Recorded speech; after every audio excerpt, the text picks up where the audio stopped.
उन्हाळ्याच्या सुट्टी लागल्यात त्यामुळे माझ्या बहिणीचा मुलगा म्हणजेच माझा भाचा आहे ना माझ्या इथे आलाय आणि त्याला रोज विचारलं ना काय बनवतं त्याचं उत्तर असतं पनीर पनीर पनीर. त्याला पनीर खूप आवडतं. रोज पनीर खाऊन त्याला कंटाळा येत नाही पण बाकीच्यांना खूप येतो. त्यामुळे विचार केला आज काहीतरी वेगळी पनीरची रेसिपी बनवूया. सो मी बनवत आहे पनीर टिक्का मसाला.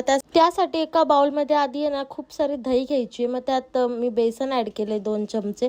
मग त्यात सगळे मसाले ऍड करायचे जसं की मिरची पावडर, काश्मीरी मिरची पावडर, जीरा पावडर, ब्लॅक पेपर पावडर आणि आपल्याला ह्यात चिकन मसाला, गरम मसाला, जेवढे तुम्हाला मसाले टाकायचे असतील तुम्ही ते सगळे ऍड करू शकतात पण मी एवढेच टाकले आहेत.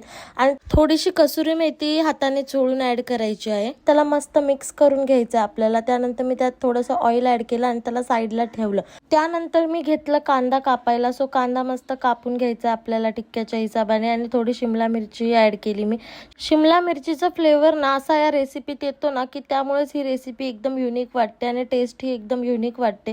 सो मी शिमला मिरची कापून घेतली. त्यानंतर मी पनीरचे मोठे मोठे क्यूब करून घेतले. चांगलं धुवून घेतलं होतं मी पनीर कापायच्या आधी.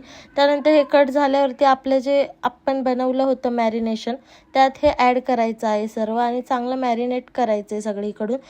छानपैकी मिक्स करून घ्यायचे. सगळा मसाला लागला पाहिजे एक एक पनीरला. त्यानंतर मी ठेवली कढई गॅसवरती आणि गॅसमध्ये थोडंसं ऑइल टाकून ना आपलं हे जे मिश्रण आहे आपल्याला ॲड करायचं आहे तेलात आणि थोडा वेळ ना 10 मिनटं तरी ॲटलिस्ट ह्याला आपल्याला भाजून द्यायचं छानपैकी म्हणजे फ्लेवर इन्हान्स होतो. त्यानंतर तोपर्यंत भाजतं ना तोपर्यंत मी मिक्सर जार घेतला. त्यात ना 4 टमाटे टाकले. खूप छोटे टमाटे होते म्हणून मी 4 टाकले. तुम्ही 2 मोठे टमाटेही ॲड करू शकता. त्यानंतर मी 2 कांदे ॲड केले आणि लसूण आणि अद्रकही ॲड केलं मी यामध्येच आणि ह्याची छान बारीक अशी पेस्ट करून घेतली पाणी टाकून. माझ्या भाच्याला तर अजिबात पण दम निघत नव्हता. त्याला आहे ना सुगंध आला ना तर बोलत आलाय मावशी सुगंध खूप छान येतोय, कधी होणार, लवकर कर. आणि मी व्हिडिओ काढत होती ना तर बोलतोय की फोटो नको काढू आधी मला खायला दे. सो मी तर त्याला बोलली जरा थांब झालंच आता.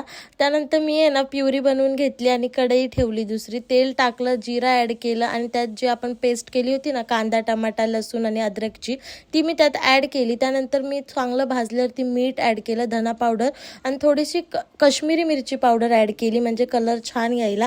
पाणी ॲड केलं आणि पाणीला थोडंसं बॉईल आल्यावरती जे आपली पेस्ट होती म्हणजे पनीरचं मॅरिनेशन होतं ते मी ॲड केलं आणि बघा टेक्स्चर किती छान आलेलं आहे. त्यानंतर माझी फेवरेट कोथिंबीर त्यात ॲड केली पण कोथिंबीर आता जपून वापरायला लागेल कारण की कोथिंबीर खूप महाग झाली. सो मम्मी मला बोलली जरा जपून वापर.